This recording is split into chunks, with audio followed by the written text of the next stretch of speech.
Hello বন্ধুরা, আমাদের channel হুজুগে ফ্যামিলিতে তোমাদের সকলকে স্বাগত। হ্যাঁ, তোমরা ঠিকই ধরেছ। আজকে আমরা শিকারায় ডাল লেক ভ্রমণ করছি। অনেকদিন ধরেই আমাদের ইচ্ছে ছিল শিকারা করে ডাল লেক ভ্রমণ করার। আজকে পবিত্র ঈদের দিনে আমাদের সেই অপূর্ণ আশা পূর্ণ হতে চলেছে।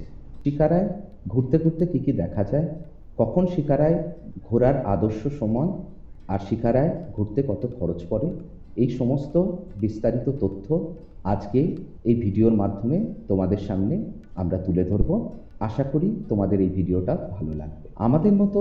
তাই তোমরা যারা এই ডাল লেকে শিকারা ভ্রমণ করতে ইচ্ছুক, এই ভিডিওটা মূলত তাদের জন্য। তাই তোমাদের আবার বলছি, এই ভিডিওটা শেষ পর্যন্ত দেখতে একদম ভুলো না।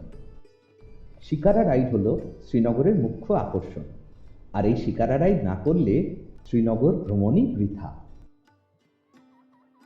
তোমরা এই সামনে দেখতে পাচ্ছ ডাল লেকের ওপর অবস্থিত স্টেট ব্যাংক অফ ইন্ডিয়ার ফ্লোটিং এটিএম।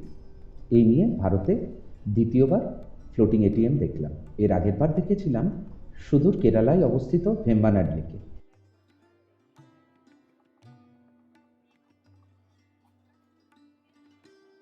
এবার আসি শিকারা রাইডের খরচের কথা। এখানে যে কোনো ঘাটের কাছে এলেই শিকারা রাইডের জন্য লোকে ছেঁকে ধরবে, আর যে যেমন খুশি দাম চাইবে। এ প্রসঙ্গে তোমাদের জানিয়ে রাখি যে যদি তোমরা শিকারায় ভ্রমণ করতে ইচ্ছুক হও, তাহলে ডাইরেক্টলি ডাল লেকের ধারে যে কোনো ঘাটের কাছে এসে শিকারওয়ালাদের থেকে নেগোশিয়েট করে শিকারা রাইড বুক করো। কখনো হাউসবোট থেকে বা এজেন্টের মাধ্যমে বা হোটেল থেকে শিকারা রাইড বুক করার চেষ্টা করো না, কারণ এরা নিজেদের কমিশনটাও এর মধ্যে অ্যাড করে রাখে। তাই অবভিয়াসলি তোমাদের খরচ এর ফলে বেশি পড়বে। তোমাদের আরও জানিয়ে রাখি যে সরকার নির্ধারিত শিকারার রেট হলো 750 টাকা প্রতি ঘন্টা। শিকারায় চড়ে তোমাদের সমস্ত অ্যাট্রাকশন ভালোভাবে ঘুরে দেখতে সময় লাগবে মিনিমাম 2 থেকে 2.5 ঘন্টা। আমরা অনেকক্ষণ ধরে নেগোশিয়েট করার পর শিকারাওয়ালাকে 3 ঘন্টার জন্য 1700 টাকায় রাজি করালাম। আমরা যখন হাউসবোট থেকে শিকারা বুক করতে চেয়েছিলাম, তখন আমাদের কাছে চাওয়া হয়েছিল 4000 টাকা। আর এই দাম শুনে আমরা ঠিক করলাম যে আমরা ডাইরেক্টলি ঘাটে গিয়ে বুক করব। কিন্তু প্রথমে যখন বুক করার চেষ্টা করি, তখন আমাদের কাছে চাওয়া হয় 3500 টাকা, এবং অনেক নেগোসিয়েশনের পর আমরা সেটাকে 1700 টাকায় নামিয়ে আনতে পারলাম। তাই তোমাদেরও বলে রাখি, তোমরাও চেষ্টা করবে 2-3 ঘন্টার শিকারা রাইডের জন্য 1500 থেকে 2000-এর মধ্যে নেগোশিয়েট করা। তার বেশি কখনোই দেবে না।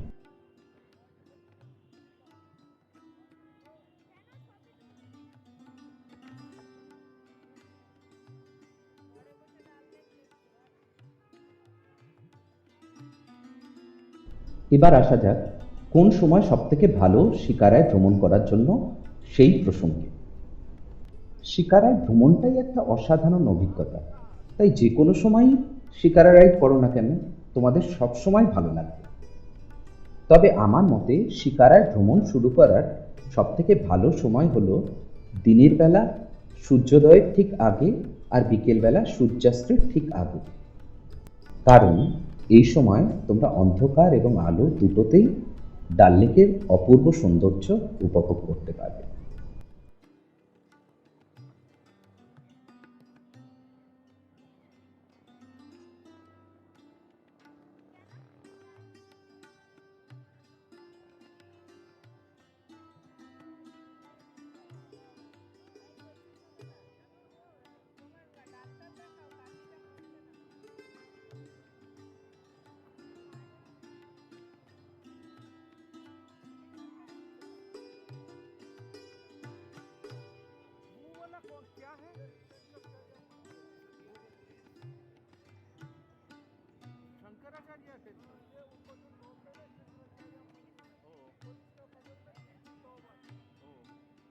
সামনের এই পাহাড়টার উপর অবস্থিত শ্রীনগরের বিখ্যাত আদি শঙ্করাচার্য মন্দির।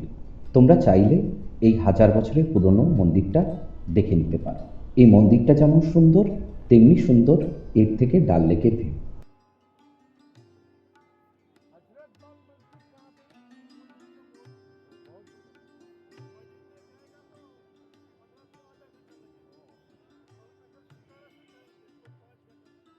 तो बहुत दूर है।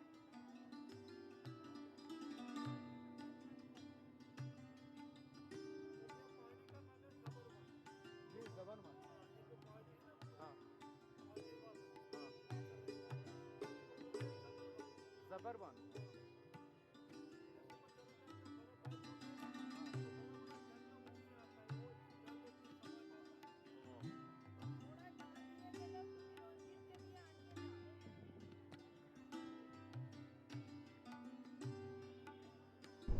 ডাল লেকে অসংখ্য ঘাট রয়েছে এবং প্রত্যেকটা ঘাটের একটা করে নির্দিষ্ট নম্বর দেওয়া আছে। শিকারা রাইড যে কোনো ঘাট থেকেই করা যায়, তবে আমি বলবো শিকারা রাইড শুরু করার সবথেকে ভালো জায়গা হলো ঘাট নাম্বার 16, 17, 18, 19, কারণ এই ঘাটগুলো থেকে করলে তোমাদের অনেকটা সময় বেঁচে যাবে। তোমরা যদি আগের ঘাটগুলো থেকে স্টার্ট করো, এই ঘাটগুলো অবধি পৌঁছতেই তোমাদের অনেকটা সময় নষ্ট হয়ে যাবে। আর যত অ্যাট্রাকশন রয়েছে ডাল লেকের ওপর এই ঘাটগুলো থেকে খুবই কাছে, তাই তোমরা চেষ্টা করো এই ঘাটগুলো থেকে শিকারা রাইড শুরু করার। এতে তোমাদের কিছুটা সময়ও বাঁচবে আর খরচও কমবে।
সামনের এই পাহাড়টি হল হরি পর্বত।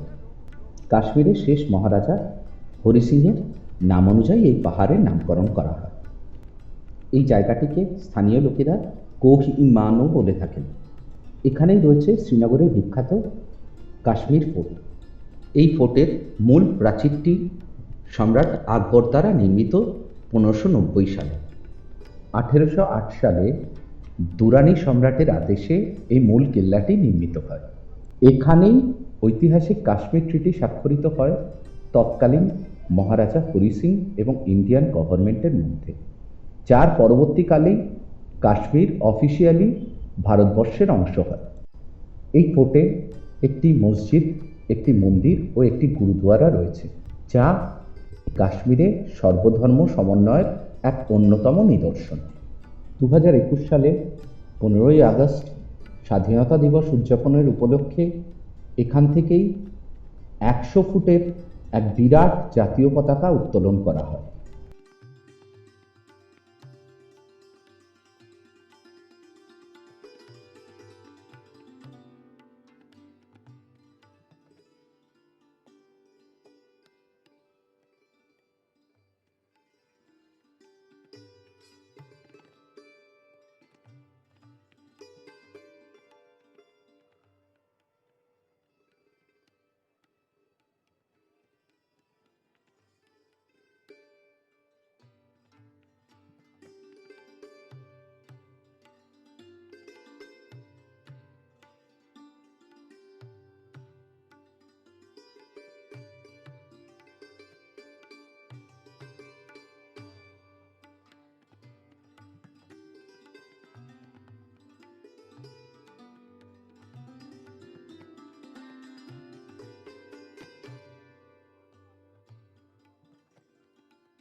সামনেই রয়েছে ভারতবর্ষের একমাত্র ফ্লোটিং পোস্ট অফিস। হাউসবোটের ওপর ভাসমান এই পোস্ট অফিসটি প্রায় 200 বছর আগে ব্রিটিশদের দ্বারা নির্মিত। 2011 সালে ভারত সরকারের উদ্যোগে এই পোস্ট অফিসটি নতুনভাবে সেজে ওঠে। এখানে একটা ছোট মিউজিয়ামও রয়েছে, তোমরা চাইলে শিকারা করে এখানে এসে এটা ঘুরে দেখতে পারো। নেহেরু পার্কের উল্টো দিকের ঘাটের পাশ থেকেও হেঁটে এখানে যাওয়া যায়।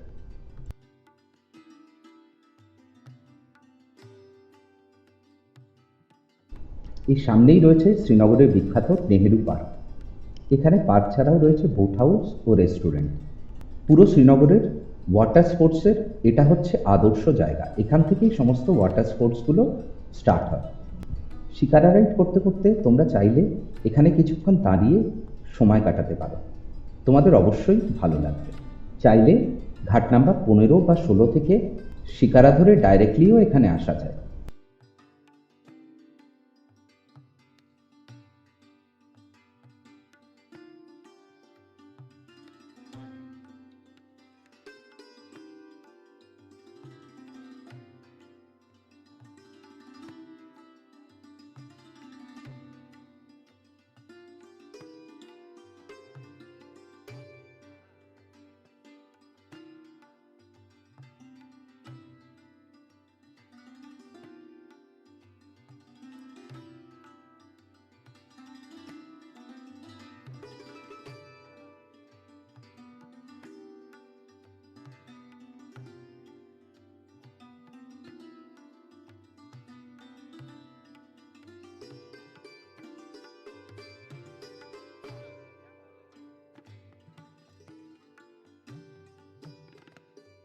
এখানকার লোকেদের মধ্যে প্রচলিত একটা কথা আছে, আগর ফিরদৌস বর রুয়ে জমিনস্ত হামিনস্ত হামিনস্ত হামিনস্ত, যার মানে হলো যদি ধরিত্রীর বুকে কোথাও স্বর্গ থেকে থাকে তাহলে সেটা এখানেই আছে, এখানেই আছে, এখানেই আছে। আর এই কথাটা যে কতটা সত্যি এই ডাল লেকে শিকারা রাইড করতে করতেই আমরা তার উপলব্ধি করতে পারছি।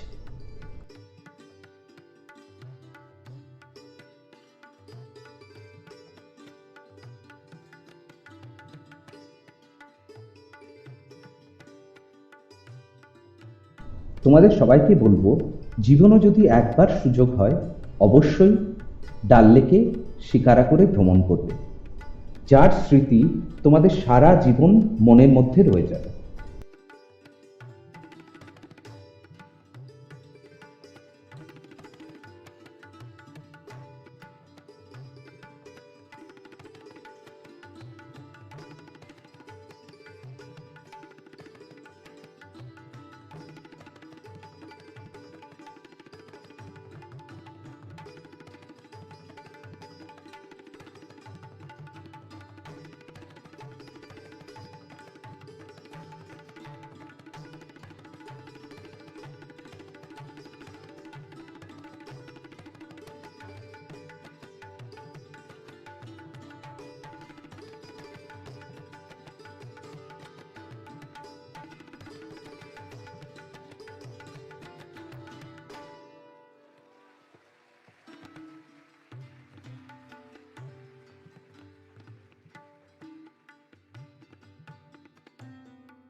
সামনের এই পাহাড়টার উপরে রয়েছে শ্রীনগরের বিখ্যাত 5 স্টার হোটেল ভিভান্তা বাই তাজ ডাল ভিউ।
পরন্ত বিকেলের সোনালি রোদ্দুর ডাল লেকের জলে প্রতিফলিত হয়ে ডাল লেককে আরও যেন সুন্দরী করে তুলেছে।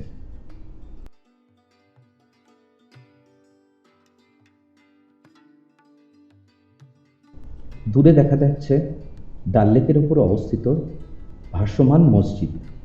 ভাসমান এটিএম, পোস্ট অফিস দেখার পর এবার ভাসমান মসজিদ দেখার পালা।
শিকারায় ঘুরতে ঘুরতেই তোমরা দেখতে পাবে অসংখ্য ফেরিওয়ালা তাদের শিকারা নিয়ে পসরা সাজিয়ে তোমাদের কাছে বিভিন্ন জিনিস বিক্রি করতে আসবে।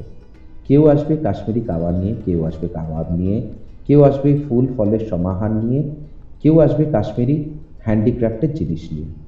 তবে আমরা কিছুই কিনলাম না, কারণ আমার মনে হয় এদের দামটা একটু বেশি।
ধীরে ধীরে আমরা এগিয়ে চলেছি শ্রীনগরের ডাল লেকের ওপর অবস্থিত বিখ্যাত ফ্লোটিং মার্কেটের দিকে। এখানে অসংখ্য দোকান চোখে পড়বে, যেখানে কাশ্মীরি শাল, খাবার, হ্যান্ডিক্রাফটের জিনিস সমস্ত কিছু পাওয়া যায়। এখানে মূলত ভ্রমণার্থীরা শিকারা দাঁড় করিয়ে জিনিসপত্র কিনে থাকেন।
এদিককার আরেকটা অন্যতম দ্রষ্টব্য জিনিস হলো এখানকার ফ্লোটিং গার্ডেন।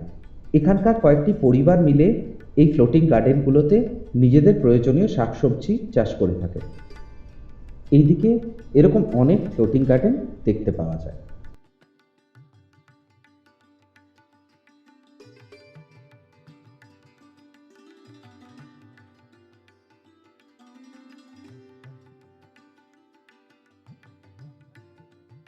ডান দিকের এই ফ্লোটিং গার্ডেনটায় পেঁয়াজের চাষ হচ্ছে।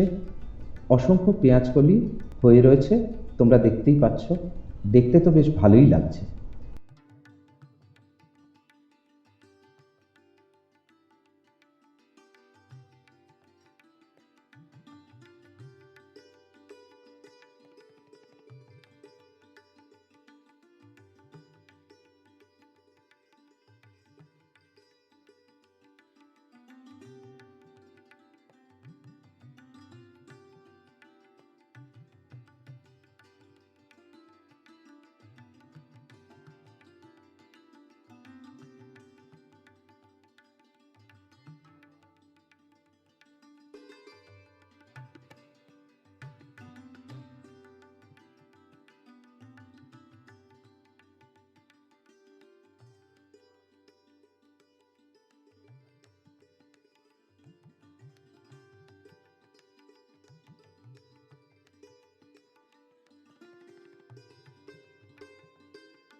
আমরা এখন চলে এসেছি ডাল লেক অঞ্চলের বিখ্যাত মিনা বাজার এরিয়ায়। আমাদের ইচ্ছে আছে এখান থেকে কাশ্মীরি কাঠের কাজের কোনো জিনিস কিনে নিয়ে যাব। তাই আমাদের শিকারা চালককে বললাম কোনো একটা ভালো কাশ্মীরি হ্যান্ডিক্রাফটের দোকানে নিয়ে যাওয়ার জন্য।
আস্তে আস্তে সন্ধে নেমে আসছে, চারদিকে আলো জ্বলে উঠেছে, আর এই আলো ঝলমলে পরিবেশে শিকারায় করে ঘুরতে বেশ ভালোই লাগছে।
রাত্রিবেলা হাউসবোটের আলো লেকের জলে প্রতিফলিত হয়ে এক সোনালি আভা চারপাশে ছড়িয়ে দেয়।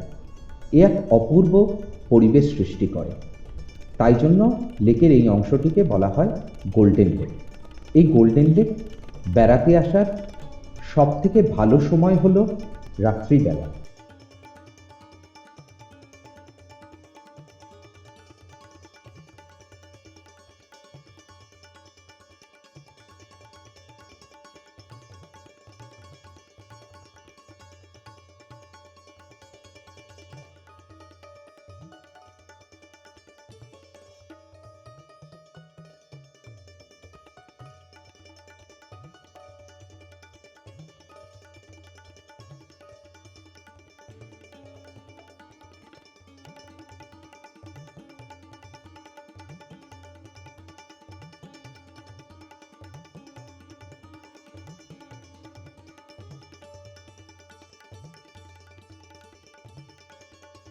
রাত্রিবেলা লেকের জলে এই আলোর রিফ্লেকশন দেখে সত্যিই আমরা বাকরুদ্ধ হয়ে গেছি।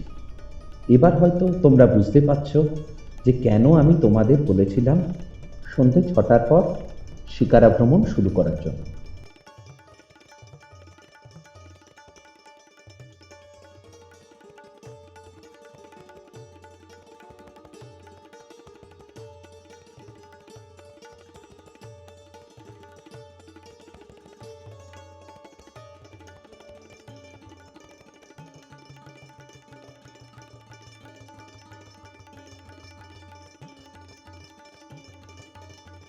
তোমাদের এই ভিডিওটা ভালো লেগে থাকলে অবশ্যই লাইক করো, আমাদের চ্যানেলে সাবস্ক্রাইব করো আর নিচের বেল আইকনে ক্লিক করো সমস্ত লেটেস্ট আপডেট পেতে।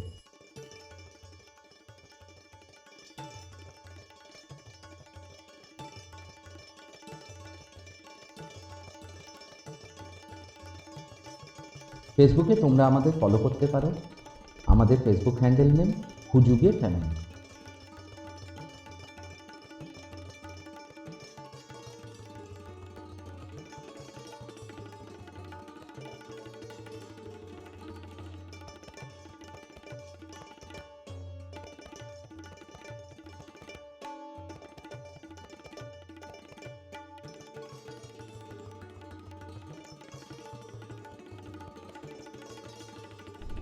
আজকের মতো এই ভিডিওটা এখানেই শেষ করলাম।